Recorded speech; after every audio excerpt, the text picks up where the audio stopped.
So I will call the meeting to order. So I'd like to say good afternoon. I'm Adele Imrie, and I chair the TCHC Board's Building Investment Finance and Audit Committee. And I would like to welcome everyone to the public session of today's committee meeting. I would like to begin with an acknowledgement that the land each of us is on as we hold this virtual meeting is the traditional territory of many nations, including the Mississaugas of the Credit, the Anishinaabe, the Chippewa, the Haudenosaunee, and the Wendat peoples, and is now home to many diverse First Nations, Inuit, and Métis peoples. We also acknowledge that Toronto is covered by Treaty 13 with the Mississaugas of the Credit. During this public session, there are two standing quarterly reports included, and there are 6 reports recommending approval from the committee. All of these are outlined clearly in the agenda for today's meeting. As it relates to deputations, this is the first meeting that we will allow deputants to participate via WebEx. We do have a deputant today, Dr. Mitchell. I think he is participating by phone, but he will be speaking to item number 5. So could I ask if there are any additions or deletions to today's agenda? Okay, hearing none, could I ask if there are any conflicts of interest any members have with any items on the agenda today? Okay, hearing none, could I ask if any members would like to pull any of the agenda items for further discussion beyond item number 5, which Dr. Mitchell is speaking to? John?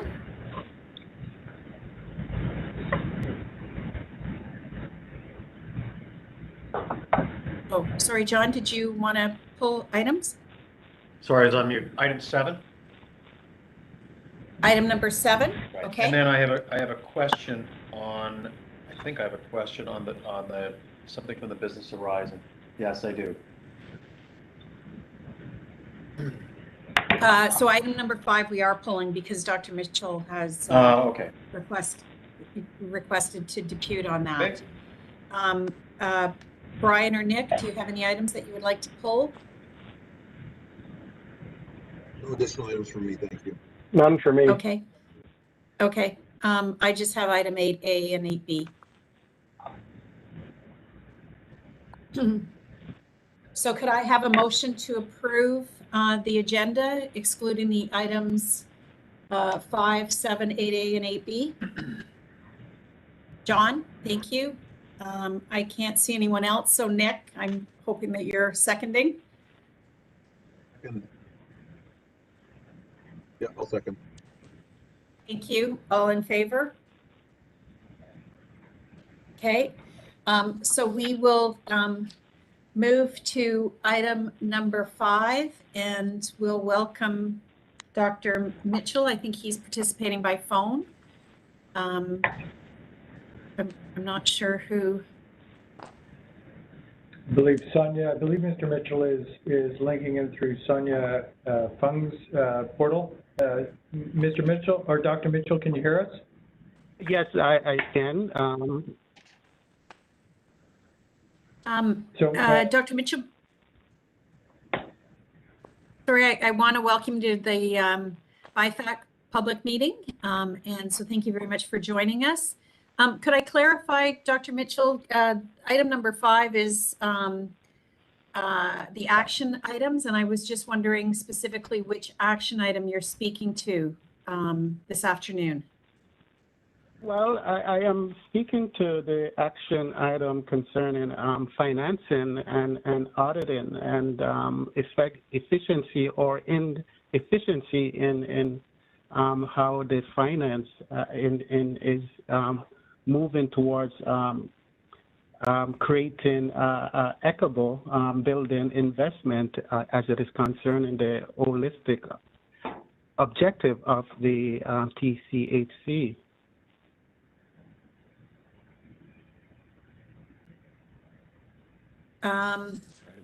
Okay, I'm actually not sure which item that is. I did have the Derek, can you help me identify and on the action list?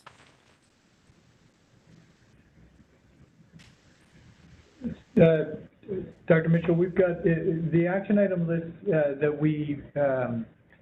to which the chair is referring is a list of matters that are held over from meeting to meeting, where staff are directed to take items or take action on items that were on the committee agenda. It's included in the meeting package, which we posted to our website. And they're numbered 1 through 5, and with an additional item at the end. Is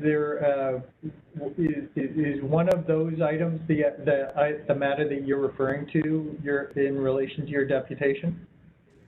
Well, to be conclusive, I do not have that itemized listing of the action plan, but oh geez, where can I obtain that at this current time?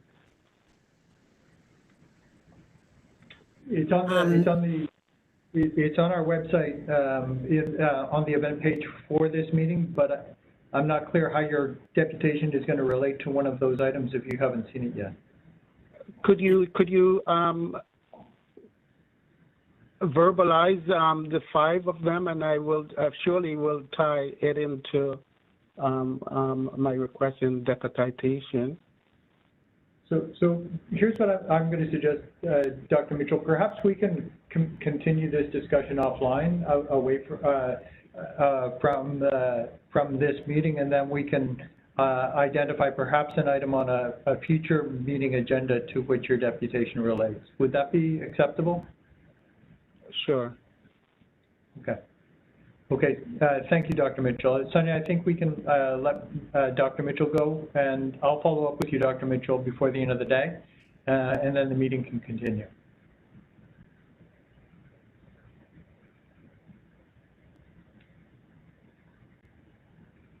So, Chair Emery, I'll follow up with Dr. Mitchell in relation to that matter. I think we can proceed. Okay, perfect. And I'm not sure if Dr. Mitchell's still here, but I just want to say thank you, and thank you for your interest in BIFAC. So, John, I think you had a question about item number 5. Well, and it's more I guess it's to the CEO. There are a couple of items on here that are from the spring of 2022. The first one is from June. The third one is from April.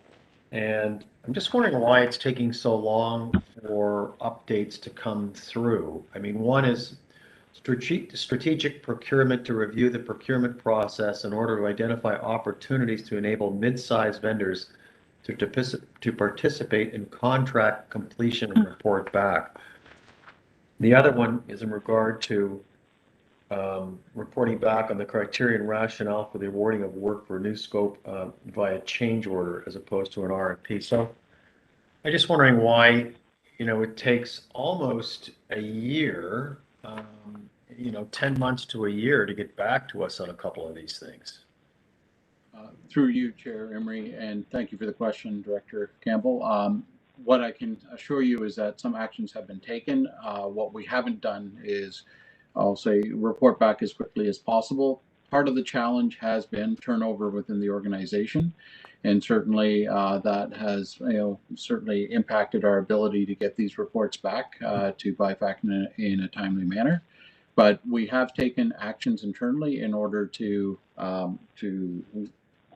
progress in these areas. What we haven't done is the wholesome review and a report back to BIFAC, and it's materially being led by the turnover within the organization. Okay, so this is the strategic director of, or the senior director of strategic procurement. What was that? Who was that? Who was that? Or was Alan, and now that's somebody else, or? Through you, Chair Emery, it's Albert Koch. Albert has certainly, his position has not turned over. However, with our CFO turning over and some of the pressures amongst the senior leaders within the finance team, Okay. that has contributed to additional workload for each of those 4 leaders. I see. And certainly limited their ability to follow through as timely as we would have liked to on these items. Okay, all right. I mean, it's not something that's, keeping me awake at night, wanting to receive this information, but it's good to hear that explanation. Thank you. Mm-hmm. And in fairness, they're significant topics. It's not a Yeah, simple gathering of information and presenting. It's John, did you have any other questions on item number 5? That was all. I wanted just to raise that. Okay, so could I have a motion to receive item number 5?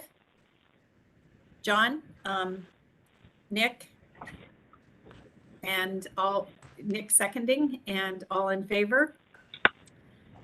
Thank you. There you are, Nick. Could I move then to item 8A? Oh, no, sorry, I'm number 7.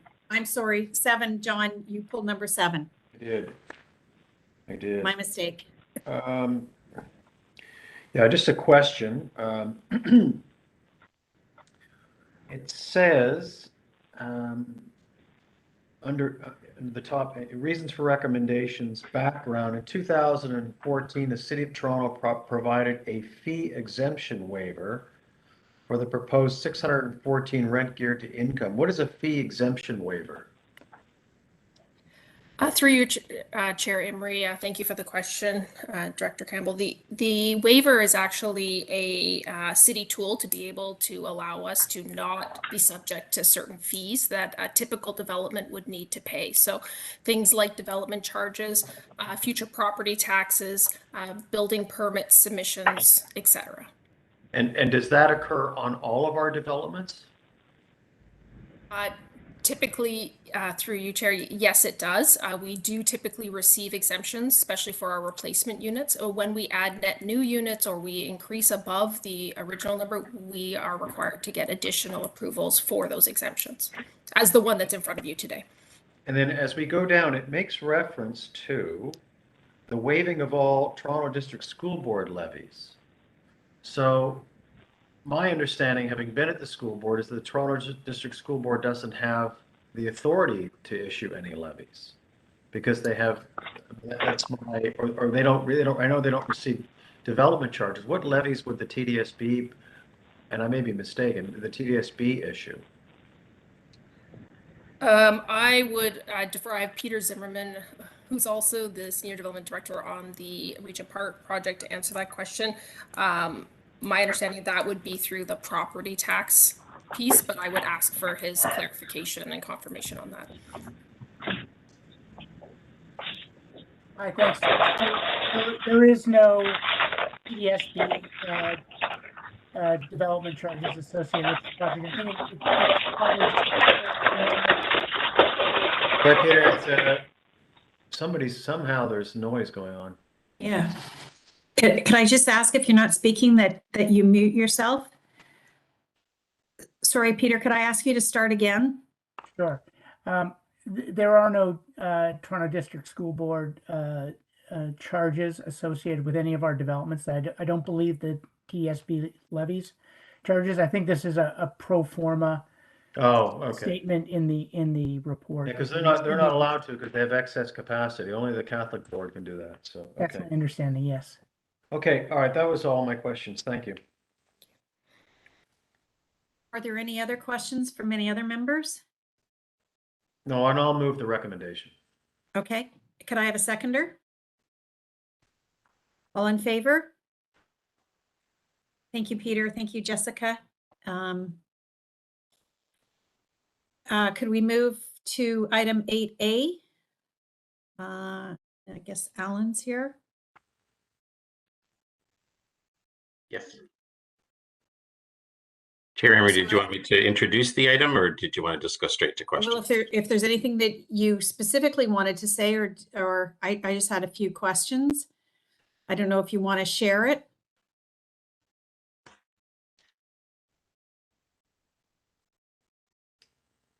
Sure. Sonia, are we able to put the report up? Thank you. Thanks, Sonia. So it's the table. I don't know what page it's on. There you go. Thank you, Sonia.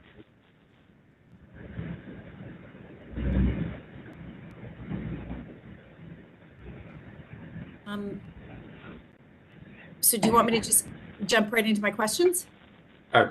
Sure, I can give a brief overview of the report if you'd like. I'm whatever you would like, Chair Emery. Okay, well, I'll ask my questions and then, so my concern here is that we're required to approve budget allocations, and these to me are coming after the fact. The demand capital line COXX is the spending's been done. So I'm concerned about the allocation after the fact, and I did go back to the report that you gave us for Q2, and at that point, you gave it to us in September the 8th, so it was like well into Q3, and your forecast for Q4 was only 58 million at that point. It's now 90 million, but I would have thought that a good portion of the 76 million that was your Q3 spending had already been committed to, if not spent. So I was concerned about the timing of the forecasting, because you did mention in in-camera report that you review this weekly, I thought, with your staff as far as the progress and the spending. So I find this concerning. And then we'll get into the allocation between them. So could you speak to the timing of this and why we're not doing this in advance of? Certainly. Thank you, Chair Emery, for the question. So just to clarify, when I did say that we review weekly, we do review our planned projects weekly. I would like to review the demand projects, demand balances on a weekly basis, but we don't have accurate weekly reporting as at this time. I know it's being worked on as part of the wrapping up of homes. So we are, for demand allocations, we are dependent on the finance reporting. So there is a bit of a timing issue between when we get the finance numbers and also the timing for when reports are due. So do they not, sorry, they do not give you monthly spending? We do get monthly, but it so by September 8th, would you have not known what July at least was? And yes, we would, but there's a couple factors, and we can correct this for 2023 and be more proactive with it. You know, if I take a look, for example, our Q3 numbers, we got those October the 20th from finance. The deadline for the November BIFAC meeting would have been October the 11th for us to prepare the reports, just as an example. So when you look at the timing, it's a long time that we're required to have the reports submitted, and then from when we get the finance. So you have no insight into real-time spending and commitments? On demand? No, not at this time. Okay, I think that's a major shortfall. A major It's shortfall. definitely, it is in the works, absolutely. Your demand is 25% of your budget. And had those planned projects proceeded as you anticipated, you would have been over budget. In terms of completion, but that's where we do have levers, where we have projects that are in the hopper and we look at what our contingency I know, is. but if you don't have real-time insight into real-time demand spending, how is it that you're making informed decisions about your planned and your other allocations? I absolutely agree with you. We do. I mean, there is a lot of knowledge that's in the department, and we do take a look at historic spend, and we do our best to forecast. And it is something that is in the works. I expect that we're going to have a a fix to it very shortly. That's what I've heard. But it is something that is difficult for us right now. Okay, because at Q2 of the 50 million that you had budgeted, you had spent almost all the 50 million. You only estimated it was another 58, but you know, this goes to tracking anyway. I think this is a major shortfall, and given the increase in the demand and the increase in prices, if you need real-time insight so that you can actually allocate, it seems to me it worked to your advantage that, you know, the holistic building project was delayed for a number of other reasons. Correct.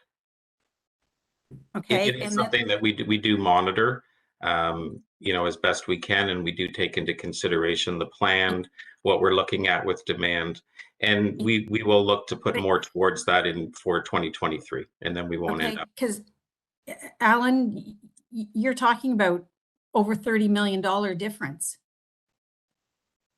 Correct. It's not a small, it's significant. They understood. I can tell you in our weekly meetings when we go And I have to say, I'm concerned whether the 90 million, how accurate that is, if you don't have real-time insight into it.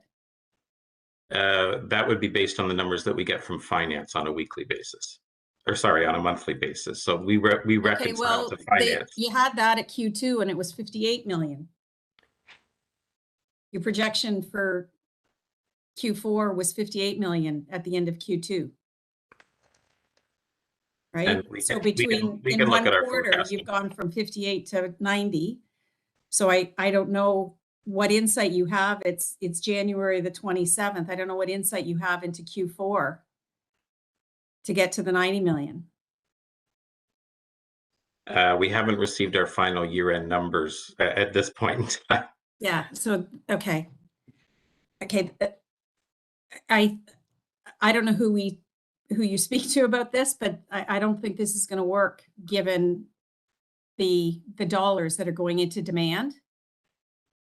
Through you, Chair Emery, if it would be acceptable, could you refer this to both Alan and I to come back with a plan, and we'll collaborate with finance and come back with a plan for you.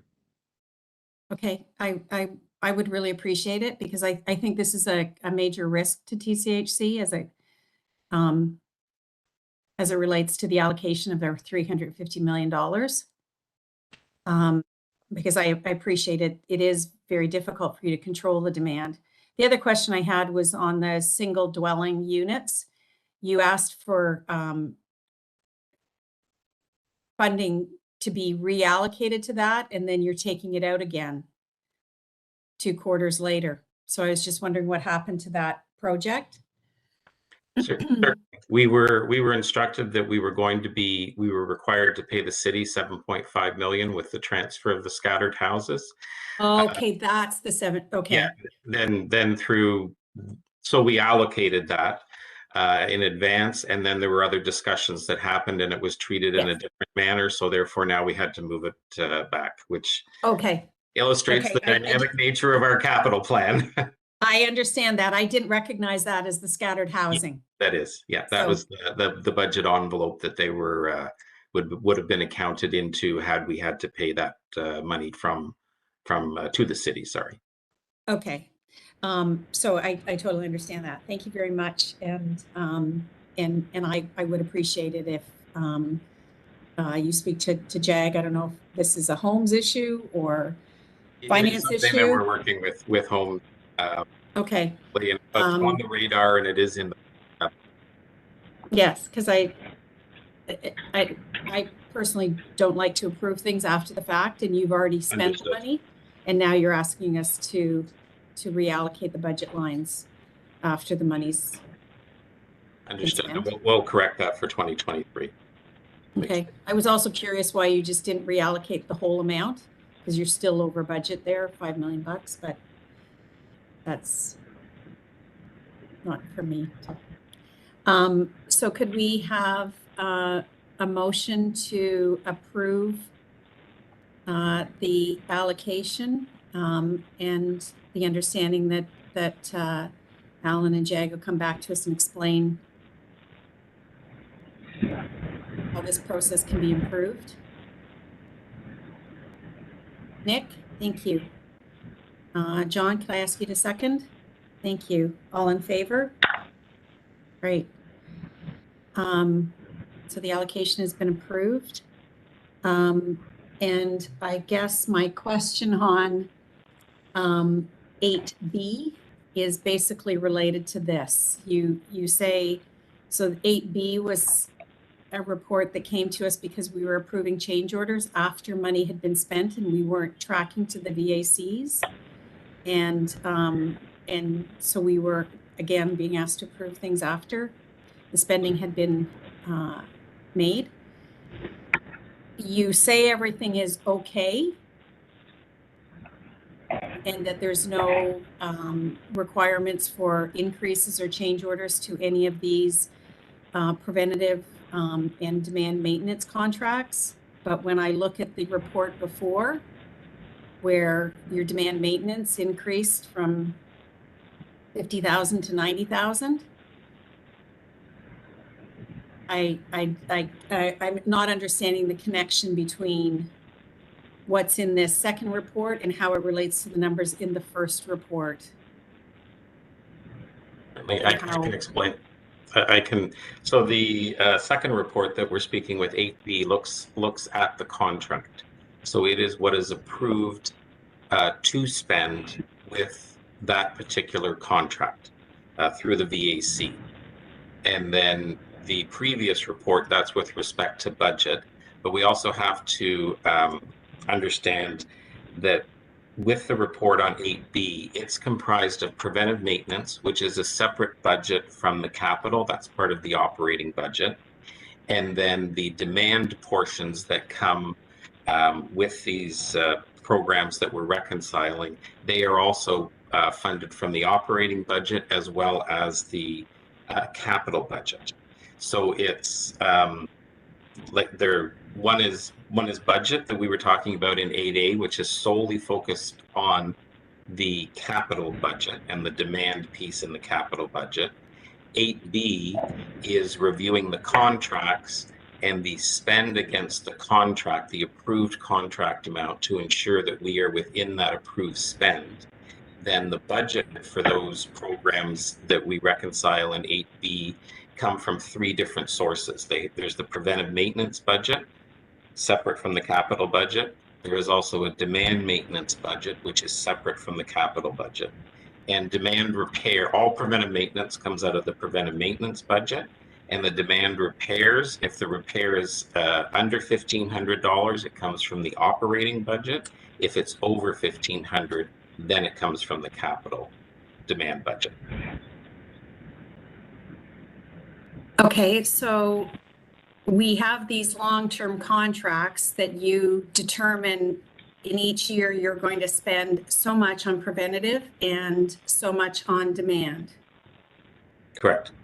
Okay, and the concern was we were spending it, we weren't tracking it on an annual basis, so you were spending it, and then before the end of the contract, we had basically spent all of the money that had been contracted. And so there were change orders to increase the amounts to get us to the end of the 5-year contract or whatever the term was. And so my question is, we were trying to track to the annual allocations, and if we got ahead of ourselves, that we would be aware that change orders were necessary in advance. Correct. As opposed to after the fact.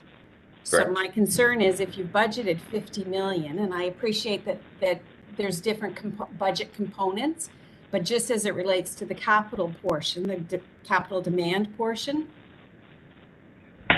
my question is, how are those annual allocations all in line when your budget for demand work has increased from 50 million to 90 million? So how can you say that the contracts, what you estimate to be your annual capital demand spend, is still in line with the contract, and that you're not getting ahead of yourself in that you're going to run out of contracted amounts. So there are, with the demand, can I explain this? The demand capital, it does provide funding for some of the demand maintenance that is done through these contracts. However, there are other projects, anything under 25,000 is considered a demand type of work, but it's not necessarily procured using those contracts. We also issue, get quotes, tenders, whatever you want to call them, for work separately. And that would also be charged to the demand category. So it's not a one-to-one relationship. And the contracts that we're reconciling the contract to make sure that the spend that was done against the contract does not exceed what the approved value is for that contract. And that's what we do on a quarterly basis. And then there's the budget piece, which is what we look at on the capital side with that report 8A, which we will ensure that we do better forecasting for 2023. But they're related, but they're not directly related on a one-to-one relationship because there are many projects, very small types of projects that are outside of the contracts that are approved through the preventive maintenance and demand maintenance contracts, and they're procured separately. Like, for example, the procurement policy, if we need something, you can get one, depending on the dollar value, you may need to get one quote or 3 quotes, as an example, depending on the dollar value. If we're procuring the repair through that mechanism, it is not part of like what a roster was that was set up through these demand maintenance and preventive maintenance contracts. Okay, so what you're saying is the actual spending increase in excess of your budget is not related to the very large preventative maintenance, demand maintenance contracts that we're approving and that you're tracking in 8B. These are other projects that you're having to procure outside of. Right. And if you also, and probably everyone is thinking about the request that was brought forth through Nadia and her team regarding that 30%. Like if we look at that as an example, that was to do with demand general repairs, which is not part of that reconciliation. It's not an FM program. Move outs is again separate, and that's a separate capital line item. And there was risk and insurance, which is a separate capital line item that are different than the demand. So there's some of it that's demand, and then there are other pieces as well that are in the capital in different line items.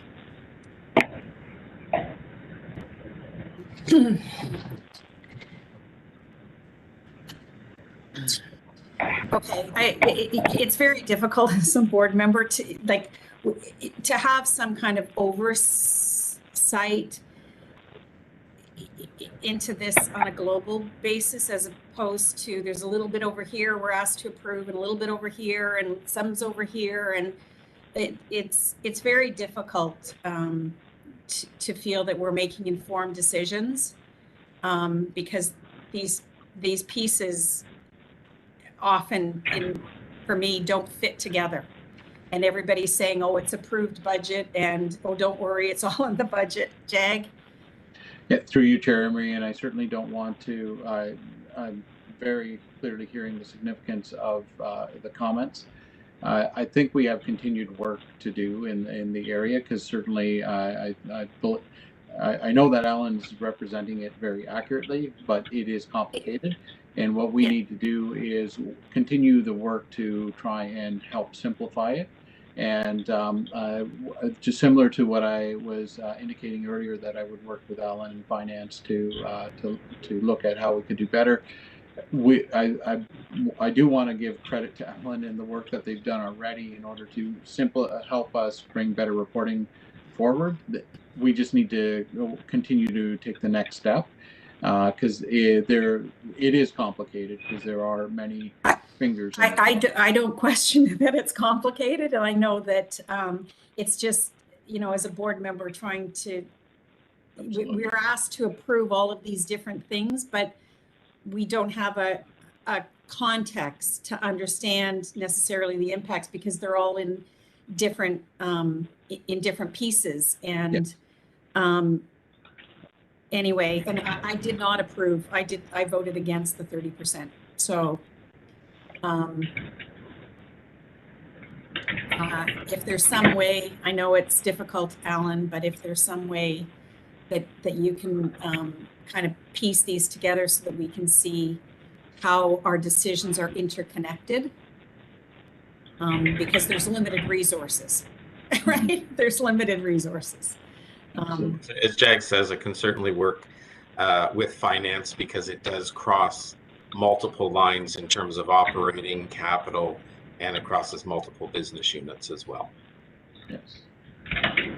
Well, certainly tracking to the VAC is something that crosses every business unit. And so that is important. And my understanding was the annual general allocation became the budget. And so that we were able to be more proactive with our change orders if a contract wasn't sufficient to get us through to the end of whatever the term is. Absolutely. And when we reconcile the contracts that we've listed on that attachment, we do take into account any spend from any business unit across the organization. Yes, I appreciate you do, but I know we've had issues with HR with change orders because they weren't able to track to completely separate from facilities. But anyway, I think you got my point. So could I have a motion to approve 8B? Or receive 8B? Thank you, Nick. John? I can move that. All in favor? Okay. Thank you. I appreciate Alan you continuing to help with the reporting for us. So I actually think that is the last item that was pulled. Correct. So if there's no other business, could I ask for a motion to adjourn? Just before we do adjourn, I want to repeat the sorry, comments that were Dara. made earlier. I apologize for the technical issues that we had getting people into the meeting this morning. It won't happen again. Okay, well, I think we ended up okay in the end. Listen. Blame it on Cisco. And again, please Yeah. apologize to the staff who were not able to report for yet a third time. And so could I have a motion to adjourn? Okay, all in favor, John and Nick, and then all in favor. And thanks, Dara, for sort of quarterbacking the technical issues and getting everybody on the phone. Okay. Thank you. Have a good day and a nice weekend.